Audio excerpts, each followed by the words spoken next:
Tahukah kamu kenapa burung yang bertengger di kabel listrik bertegangan tinggi tidak tersengat listrik?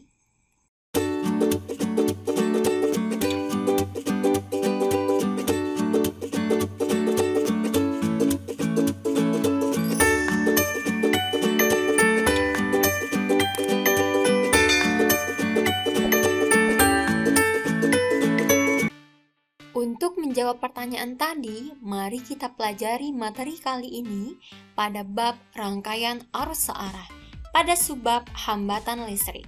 Check it out. Hambatan listrik adalah besaran yang menghalangi kuat arus listrik pada suatu rangkaian tertutup. Ada beberapa faktor yang mempengaruhi hambatan listrik. Yang pertama, panjang kawat. Semakin panjang kawat, maka hambatan listriknya semakin besar. Yang kedua, luas permukaan kawat. Semakin luas permukaan kawat, maka hambatan listriknya sebaliknya, yaitu semakin kecil. Yang ketiga adalah hambatan jenis kawat. Hambatan jenis atau rho merupakan besaran yang ditentukan oleh jenis bahan kawat dan tidak bergantung pada ukuran atau bentuk kawat. Artinya, untuk jenis kawat yang sama, semakin besar hambatan jenis kawat, maka semakin besar juga hambatan listriknya. Jadi, hambatan listrik atau R dapat dihitung dengan R sama dengan rho dikali dengan L dibagi dengan A, di mana R sama dengan hambatan listrik dengan satuan ohm, rho adalah hambatan jenis kawat dengan satuan ohm meter, L adalah panjang kawat dengan satuan meter, dan A adalah luas permukaan kawat dengan satuan meter. Selanjutnya, macam-macam bahan berdasarkan hambatan jenisnya. Yang pertama adalah konduktor. Konduktor adalah suatu bahan yang memiliki rho yang kecil, sehingga R juga bernilai kecil. Contohnya adalah rho tembaga yang nilainya adalah 1,72 kali 10 pangkat negatif 8 ohm meter. Sebaliknya adalah isolator, yaitu bahan yang memiliki rho besar sehingga R-nya juga besar. Contohnya adalah rho kaca, sama dengan 10 pangkat 10 sampai 10 pangkat 14 ohm meter. Selanjutnya adalah semikonduktor. Semikonduktor merupakan suatu bahan yang memiliki hambatan jenis di antara konduktor dan isolator. Contohnya adalah rho silikon yang nilainya 6,4 kali 10 pangkat 2 ohm meter. Semikonduktor merupakan bahan yang sama sekali tidak menghambat arus listrik. Nah, dari pernyataan tadi, artinya semikonduktor memiliki nilai hambatan listrik yang sama dengan, jawabannya adalah 0. Bahan semikonduktor sama sekali tidak menghambat arus listrik. Artinya, R-nya bernilai 0. Kita lanjutkan. Faktor lainnya yang mempengaruhi hambatan listrik adalah temperatur atau T. Delta T atau perubahan temperatur akan mengakibatkan adanya perubahan L atau perubahan panjang. Kemudian perubahan panjang ini akan mempengaruhi perubahan hambatan listrik. Nah, ternyata perubahan hambatan listrik ini sebanding dengan perubahan panjang.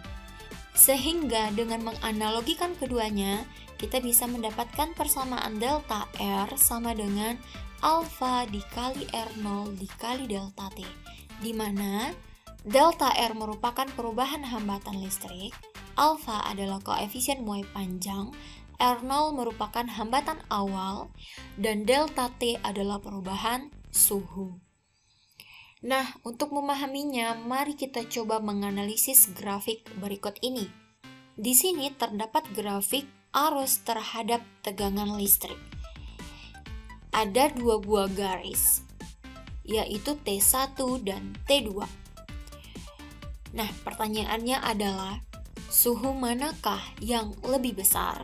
Apakah T1 atau T2? Untuk menjawab pertanyaan ini, langkah pertama yang kita lakukan adalah tentukan terlebih dahulu satu titik di mana nilai tegangannya bernilai sama. Kita misalkan adalah yang ini. Garis ini merupakan posisi di mana nilai tegangan listrik yang sama. Pada T1 akan menghasilkan I1, pada T2 akan menghasilkan I2. Nah, dari pandanganmu tentang grafik ini, maka bagaimanakah hubungan antara I1 dan I2?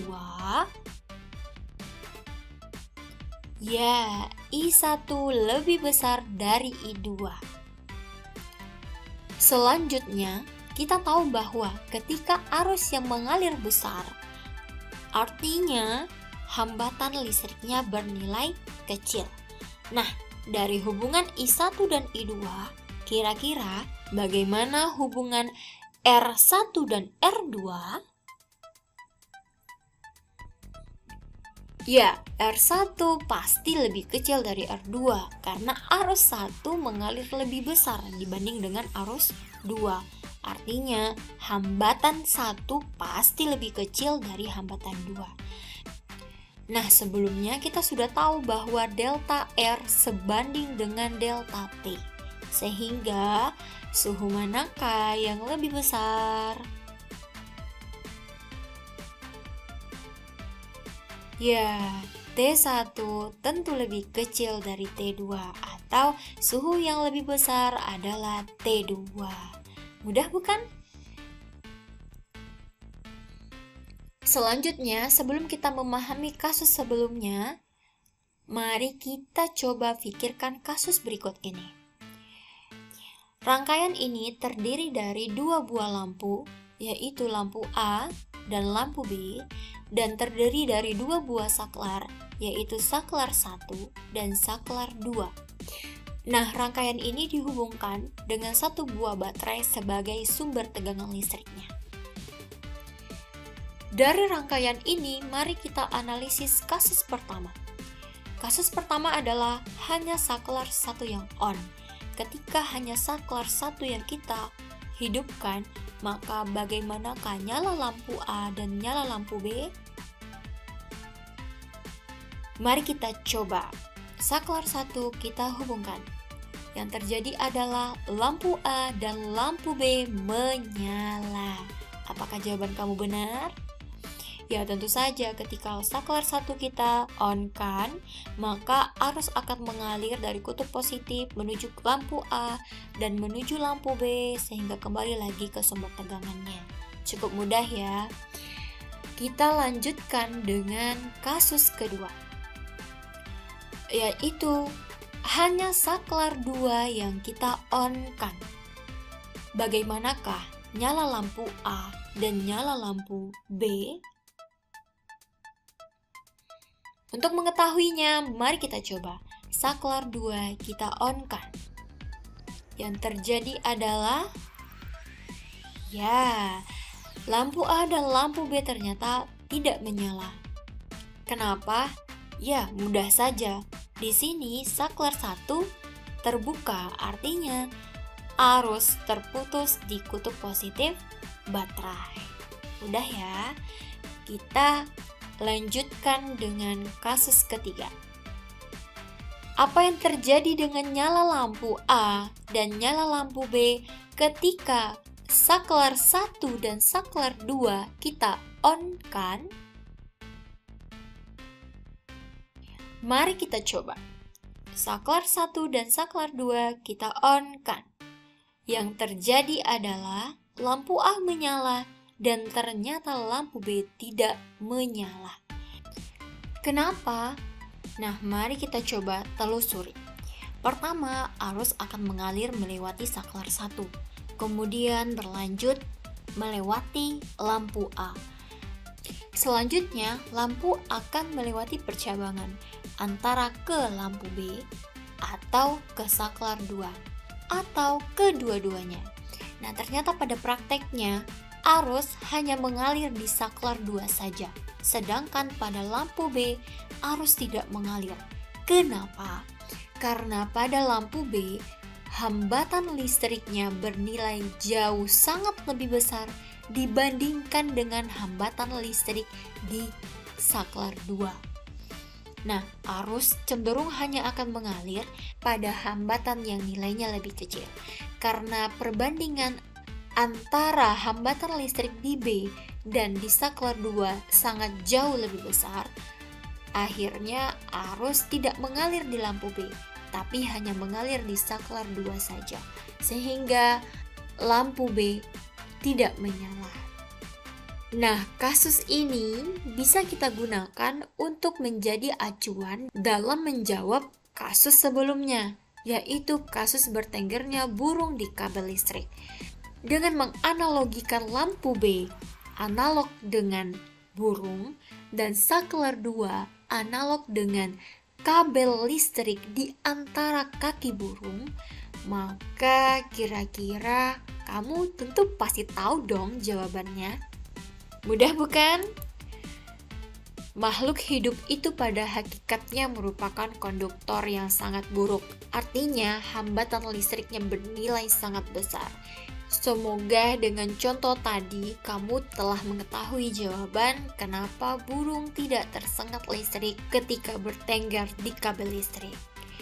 Demikianlah pembelajaran kita kali ini, semoga bermanfaat dan kamu semangat terus belajar fisikanya. Sampai jumpa di video selanjutnya. Bye-bye!